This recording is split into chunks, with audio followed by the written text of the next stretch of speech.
एक महात्मा की बिल्ली।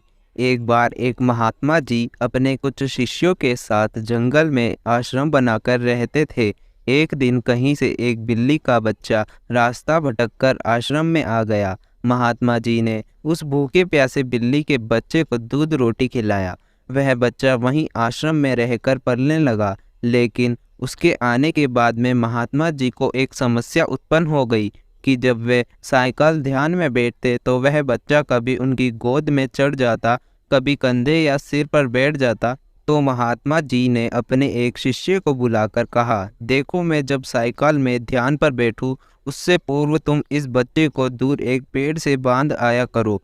अब तो यह नियम हो गया। महात्मा जी ध्यान पर बैठने से पूर्व वह बिल्ली का बच्चा पेड़ से बांधा जाने लगा। एक दिन महात्मा जी की मृत्यु हो गई तो उसका एक प्रिय काबिल शिष्य उनकी गद्दी पर बैठा।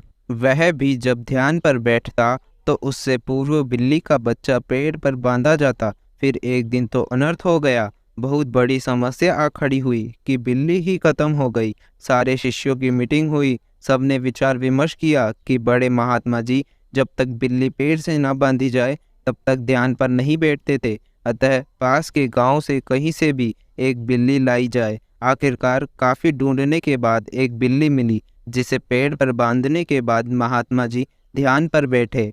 विश्वास माने उसके बाद जाने कितनी बिल्लियां मर चुकी थी और न जाने कितने महात्मा जी मर चुके थे। लेकिन आज भी जब तक पेड़ पर बिल्ली न बांधी जाए तब तक महात्मा जी ध्यान पर नहीं बैठते हैं।